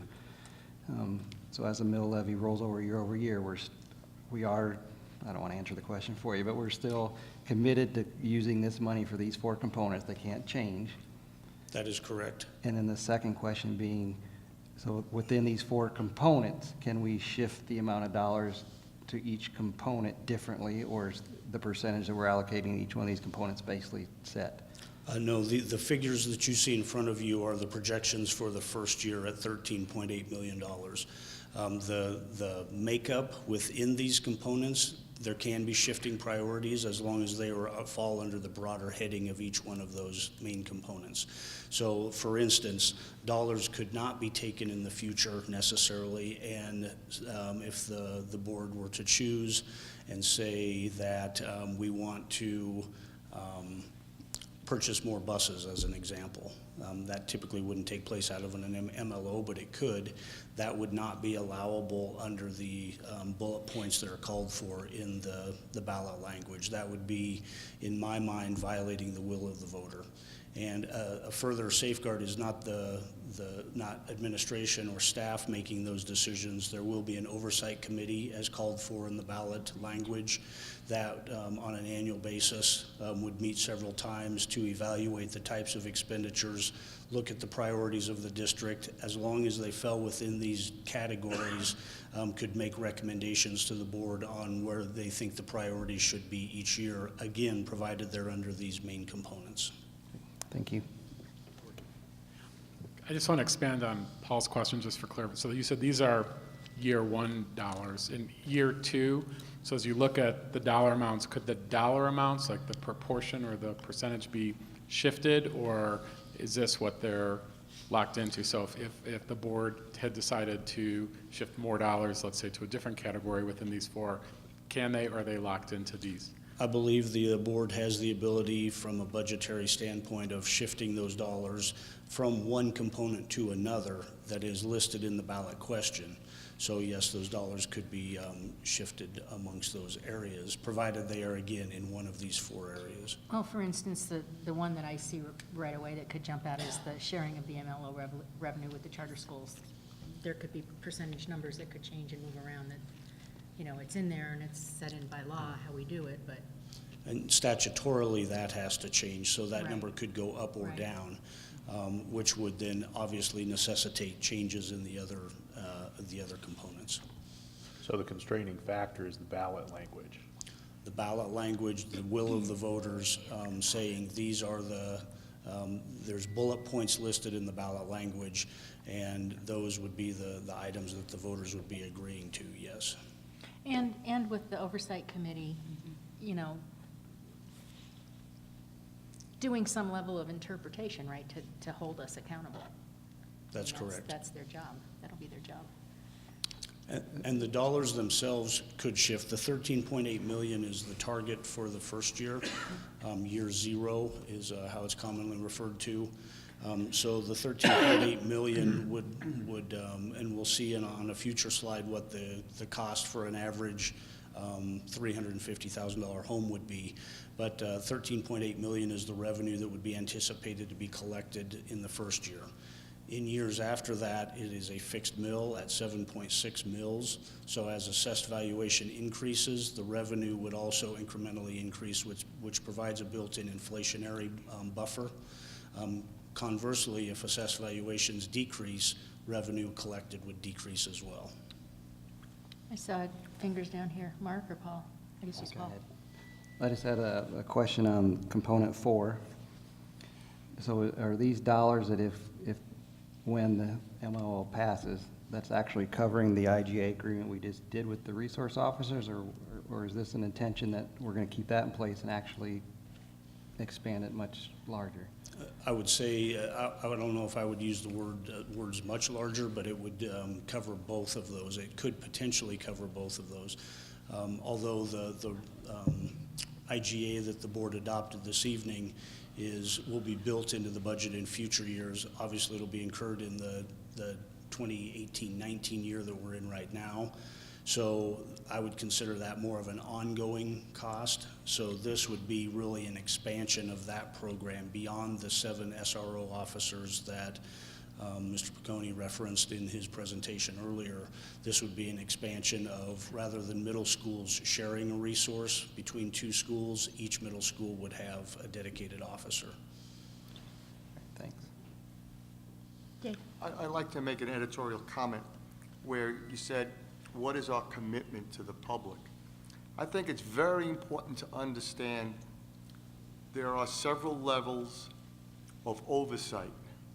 There is the committee. there is the audit committee, then there is the board, which is duly elected by the public.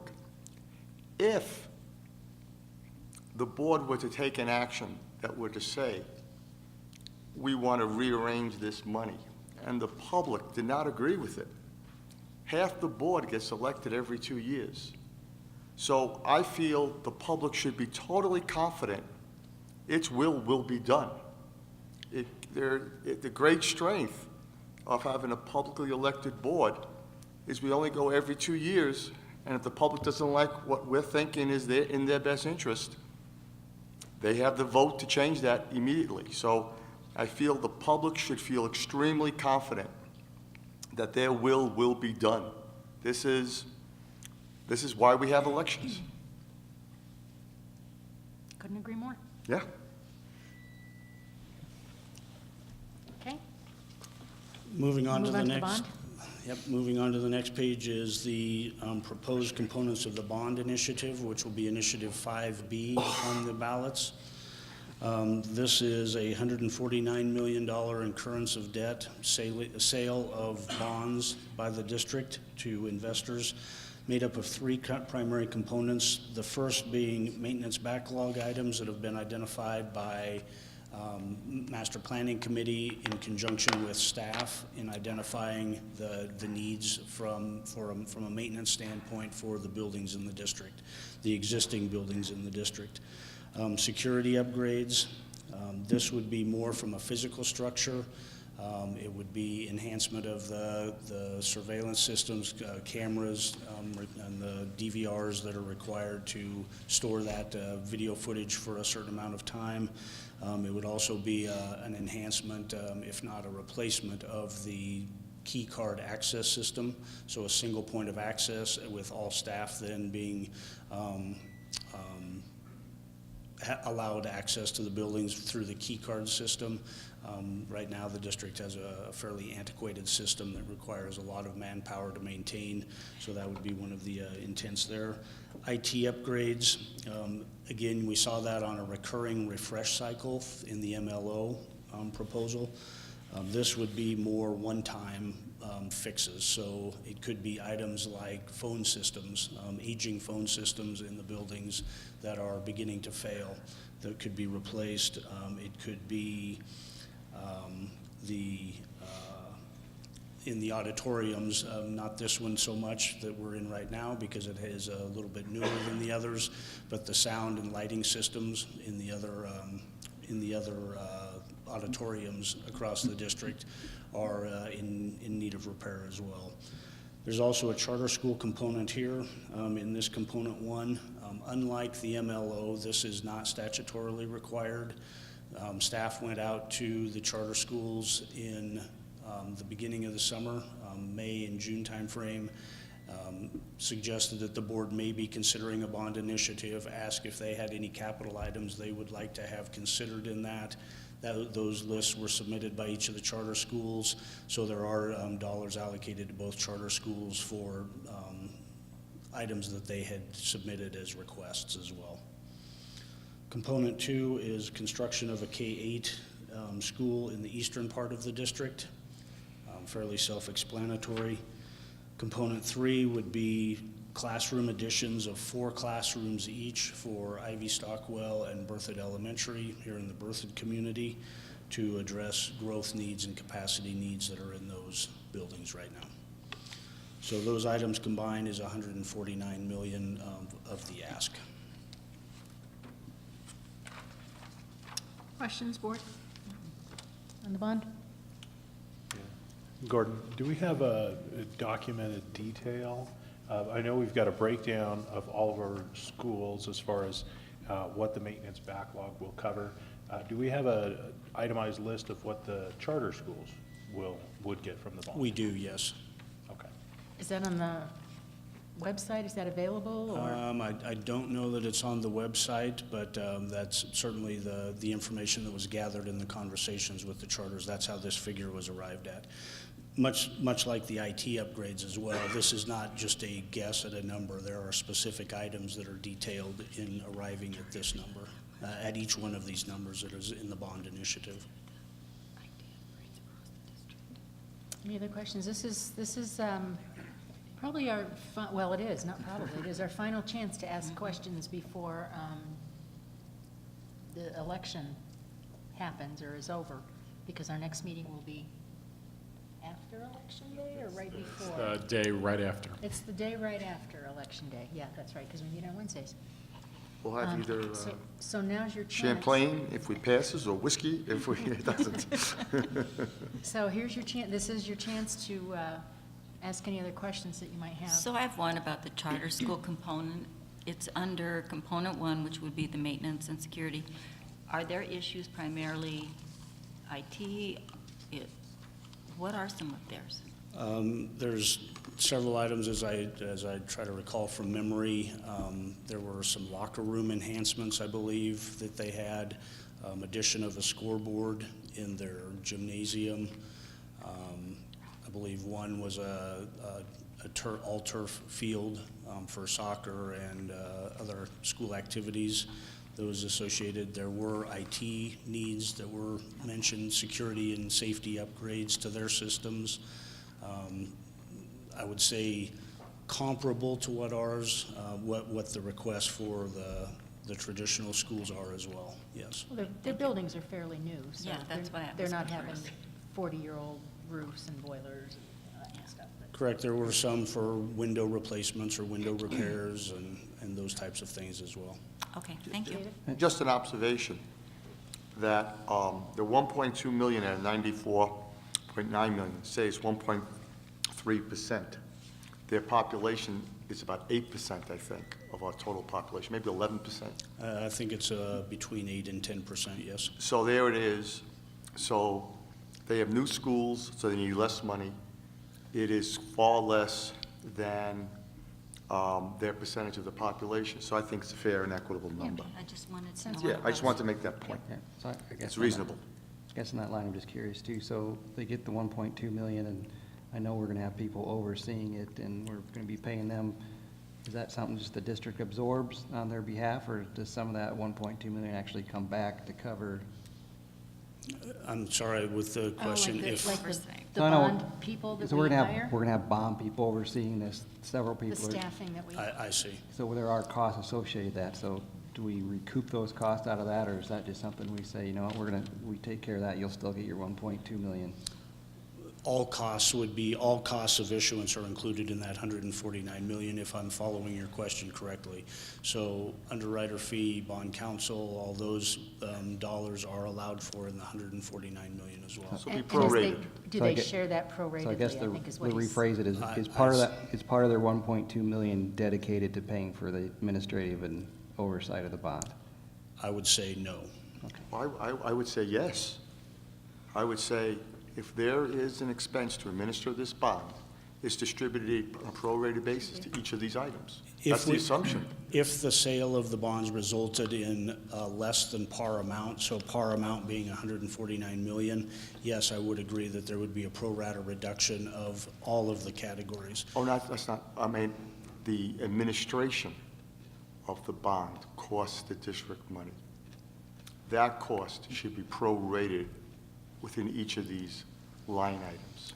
I would. As I understand it, you're talking about the people to oversee it. And Yes. overlooking the That's construction. what Paul's comment is. Well, I don't think we'll be doing that with the charter schools. Their money goes to the charter schools. They'll have their own people coming out of their 1.2 million that they're paying. Well, yes and no, because. We're not going to administrate their money. No, not on a construction basis, but on a bond redemption basis, that part, the actual legal aspects of it, et cetera. So, when if this passes, there is an administrative cost to issue the bond, underwriting costs, et cetera. So when we collect money from the public, part of that money has to go to the expenses of administering the bond. And Yes. that part has to be prorated to the charter school. What amount of money are we talking there? A small amount. I mean, it might be 1-2% of the total 149 million. Do we have any idea how much money we're talking about here? For the underwriter fee and And for... all legal fees and all those stuff? 750,000 would be an estimate. So it'd be 0.75% or less, it'd be 0.5%. Exactly, 750 is 0.5% of 140, of 150 million. So we're talking small amounts of Yeah. money, but it It's a just, valid question. I mean. yeah, that's what the question Paul Yeah, asked. it's a valid question. I don't necessarily know the answer. Yeah, so there was that piece, but I think my other part of my question was answered, so we won't be helping them administer it. I mean, they're totally on their own to- For the construction for the part of it. construction, actually completing what it is they want to do. rather than Correct. Cooperating with us. Correct. And so that would basically be a pass-through then? That would work as just sort of a pass-through? Correct, and then as Madam President said, that would be their responsibility for hiring contractors if they had to do contract work and any of those things, and any fees associated with that would come out of their allocation that they got. So do they have an option to collaborate with the district as a whole rather than doing it on their own? Certainly, I would defer to Todd on that, but I would think that we would, in a collaborative fashion, invite them if they had some need that we could leverage work that we have. When I say we, I mean the district and the traditional schools being done. I don't want to speak for Mr. Piccone. Go ahead, Todd. So I'm sorry, if you could repeat that real quick, we were discussing the other. So I think I got it answered that they're kind of responsible for implementing whatever they decide they're going to do on their own. So my next follow-up question, well, if they wanted to collaborate with us and use our contract, whatever, do they have an option to do that? And then how's the money work for that? They do have an option to do that, but I would back up. There is some state statute that we do have to put a contract in place with them as the money's handed over. One, because of the state statute, that there needs to be a contract in place to say, here's the requirements of, just like we're obligated to do with our taxpayers, we require the same obligation of them to say, here's what you said you're going to do black and white, here's the contract you have to do. And within that, then, we will define some of the administrative costs that could come out of that. But that part of the bond, we'll work through with that. So from experience, there's two ways to do it. There's one to say, here's a contract, here's your dollars. And the other one is, here's a contract, here's a shared relationship that we can invite them in and collaborate to have that conversation to make it, to pull off some resources that we have as well. Thank you. Yep. Okay. All right. Page. The next Or page, five. the next two pages are just a quick graphical representation of what a common question that I hear when I'm out presenting to groups. This very factual presentation is, what will it cost me? As a property owner, what will it cost me? That's what these next two slides are. So first with the MLO, again, assuming I'm going to focus on the residential column. So there's residential and non-residential assessment rates is really the big difference. But on a residential property of $350,000, those are assessed currently under current law, and these are assumptions made under current law at 7.2% assessment rate that's set by Gallagher, or dictated by the Gallagher Amendment that was passed in 1982. So the $350,000 times 7.2% yields an assessed valuation of $25,200. To generate the $13.8 million in year one would require 7.378 mills for all assessed valuation in the district boundaries, divided by 1,000, which is the mill factor, would yield an annual tax impact in 2019 for the mill levy override of $186 approximately annually, $15.49 monthly, or 51 cents per day for the mill levy override initiative on a $350,000 house. I will add that if people are interested in knowing what their exact number is, they can divide any one of those three figures, the annual, the monthly, the yearly, by 3.5 and multiply by the $100,000 increment of their house to see what their immediate tax impact would be. Another option is on the district website. There is a calculator where there's only two inputs that are required for somebody. They need to put in whether it's a residential or a non-residential property and what they think the value, or what the assessor says the value of their property is. So if their home is valued at $387,968, they can put in that exact figure and it will recalculate all these numbers for them.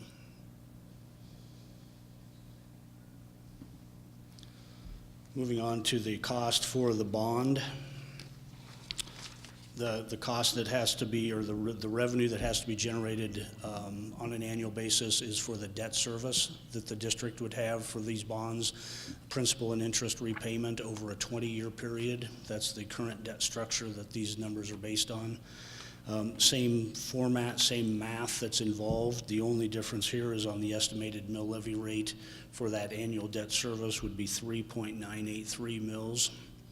And that yields in 2019 on a $350,000 home, approximately $100 per year, $8.36 per month, or 28 cents per day. So to see what the impact, and this is on the calculator that's on the website, it will show them individually and what the combined impact would be should both initiatives 5A and 5B both pass. So the math is easy enough. At $186 per year for the MLO and $100 for the bond would be $286 per year on a $350,000 house, or 79 cents a day for both. Madam President? Yes, sir. Gordon, will you please explain what is going to happen to people's taxes when the current bond expires in 5 years, 8 years, when it's paid off? So there's current debt that's outstanding, bonds that are outstanding that were passed in 2005 in the last successful bond initiative for the district. That debt service will be extinguished in 2025, will be fully retired. So that debt goes away, but the debt structure for this initiative has lower payments over those 7 or 8 years leading up to that, and then higher principal and interest repayments after that. So an individual taxpayer, an individual property owner's taxes would not increase at that time, nor would they decrease. They would essentially, based on the assessed valuation, what happens there, their tax rate would stay essentially the same. Their mill rate would stay the same. Well, let me elaborate that now a little bit. So if this passes, for the next 8 years until the current bond is retired, does their property taxes increase due to this passage? It would by the 3.983 mills, yes. And then what would it be 8 years from now when that bond is retired? This number would go to approximately 7 mills, but their mill rate on the existing debt that would be fully extinguished at that time would go away. So right now, for the 2005 debt issuance that's still outstanding, and this issuance, it's about 10 mills total, I believe. It may be 7 mills. I'd have to look at that and see. That mill rate will not change after 8 years when the existing debt expires, because the debt structure that's planned for the current initiative would mean that there would be higher principal and interest repayments at that time. Very Okay, so let's make these even more interesting. You explained that with the mill, that rate gets fixed at the mill rate, not a dollar amount. And so the revenue that would be generated will adjust with inflation. Correct. With the bond, it's a different story though, right? So for example, let's say I go out and I buy a house and I'm gonna pay, I don't know, $1,500 on my mortgage. And then I get married. Well, we have 2 incomes now, so the amount of money I'm putting into the mortgage goes down in half to $750, and then my wife's paying the other half. So as our population increases, the bond works similarly, right? Absolutely. So the assessed valuation, the total assessed valuation in the school district boundaries would increase. Think of that as the denominator in the factor or in the equation. So the denominator increases. The debt service stays essentially the same. So there's a resulting number there, but of existing debt service divided by assessed valuation gives the mill levy rate or the tax rate that would have to be collected. As the denominator increases, the mill levy rate or the tax rate would decrease. So this 3.983 mills that is shown here is based on, again, current law, current assessed valuations. If the assessed valuations continue to escalate, that 3.983 mills rate would decrease in the future, both from new growth, new construction that takes place within the district boundaries, as well as appreciation of existing property. So the impact on an individual taxpayer is that as more people move into the district, my obligation to service this bond decreases, the dollar amount I spend per day, per month, per year. The tax rate certainly decreases. The dollar amount may stay the same, may increase, may decrease, depending on what the value of your specific property does. I think what you're saying, though, is that if the more people move in, and therefore if the total property value of the district increases, then the total average rate would decrease. Right. And what we're seeing right now is tremendous growth in our district. You know, more. I think that's a reasonable assumption on your part. Yes. I have another question. Okay. Going back to the mill,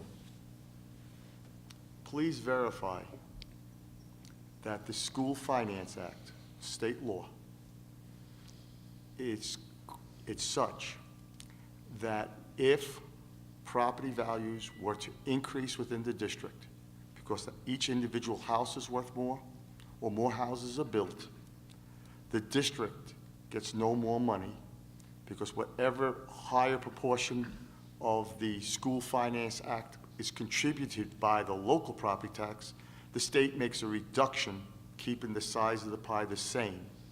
And the second part of the question is the only way the amount of money that could be increased to the school district is by an MLO.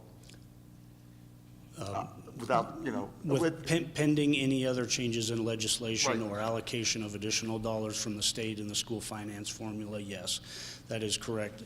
Keep in mind that these are two separate items. School Finance Act funding is separate from local mill levy overrides. That's one of the parts, yeah. You're right. As from a School Finance Act funding perspective, which we commonly refer to as PPR, per pupil revenue, that number, the state dictates what that total funding for the district should be in dollars, in total dollars. Then it's just a matter of what makes up those total dollars. So if the local share, local property tax assessed valuation goes up, and there's more taxes that are collected locally, the state pays less, but the bucket never overflows. That limit that the state sets, let's just call it for round numbers, $100 million, and it's made up of $35 million of local share and $65 million of state share. And all of a sudden, the local share goes to $45 million. That doesn't mean there's an extra $10 million above the $100 million. It means that the state then would not give 65. They would only be obligated to provide $55 million to the district. Very good, that's what I want to know. So the only way under current law to increase our operating revenue devoted to operating is by MLO. By the mill levy override that's initiated and passed locally, that would be the revenues, a revenue source outside of the School Finance Act, yes. Thank you. Any other questions? One last slide, this is the same presentation, or a very similar presentation that's being done by myself and staff and Dr. Schaefer with a variety of different groups. So you can see on the next slide from the Loveland Stratoma Club to have had the pleasure of being with Dr. Schaefer and Mike Hausman to visit the senior communities, the senior centers in Loveland and in Berthoud both, conversations with reporters from the Reporter Herald as well as the Berthoud Weekly Surveyor. I have another conversation tomorrow with a publication called Biz West out of Fort Collins that I'll be speaking with. Various groups, school groups, the PTOs, the SAC groups have reached out and asked me to come out and give presentations. elementary principals we presented to, secondary principals we've presented to, staff. Next Wednesday for late start, there's several of the school principals that have reached out to me and wanted me to come out and again give the factual presentation on what's included in the bond, what's included in the mill, and what the cost of each would be to as part of their time that they have from the late start perspective. So you can see several buildings that we're going out to, as well as different departments in the district as well, getting that information. So again, it's all done under the umbrella of the Fair Campaign Practices Act. It's providing factual information and answering unsolicited questions only. I just want to thank you, Gordon, and the people that have worked with you in your area and then in facilities, operations, who've worked so hard on putting all this together for really essentially the last 2 years, refining the request, what was going to be included in the bond, what was going to be included in the mill, being responsive to the board, who in turn has had to be responsive to the citizens of the Thompson School District, listening to what they've had to say to us when we brought it back to you. The information that you've presented it's really locked down tight. It's delineated clearly. It's all right there. And I just appreciate all the work you guys have done. And hopefully it will all prove beneficial by November 6th. I think a round of applause for Gordon. I mean, thank you. there's a lot of work he did, Gordon. Thank you. Thank you. Certainly, thank you, Madam President. It's on behalf of operations and facilities and master planning and administration and all the groups that have provided input along the way. This is certainly not a 1 or 2 person effort. This is community effort, it's district effort, it's board effort.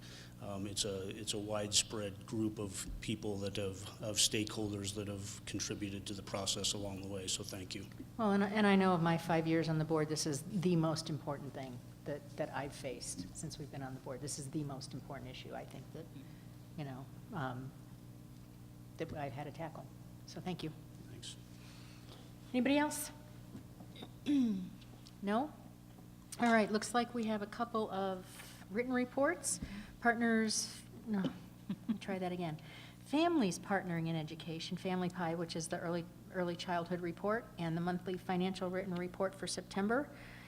A reminder that we have a study session tomorrow at 4 p.m.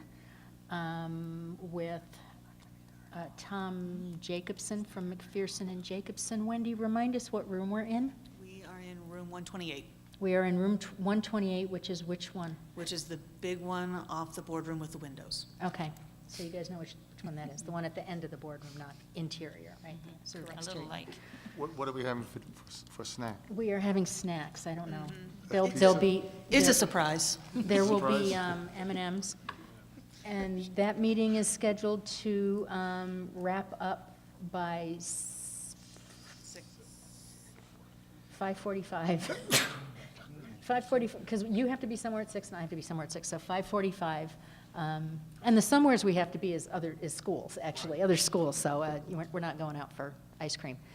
That will be wrapping up at 5:45, unless you all want to continue, you're welcome to do that, but I will have to leave and Dr. Schaefer will have to leave. And that's that. Any requests for information or agenda items coming up? No. So our next regular meeting then will be November 7th. Big celebration day. Yep, hopefully big celebration day back at our regular location. And reminder that there is the request for information, is that what we're calling it, request? RFI, request for information page in the Google Docs that you can put requests on. There are a couple of things out there where board members have asked some questions and have gotten some responses, so I would encourage you to take a look at that. I have asked Dr. Schaefer to push out, when there's a response, to push out a notice, or Wendy or somebody, just to say, hey, there's a new thing in there. There's an answer to somebody's question, and then it's up to us to go look at it, just so that we're reminded that there's an answer in there. All right? I don't have a gavel to bang, or otherwise I would, but we're adjourned. Thank you.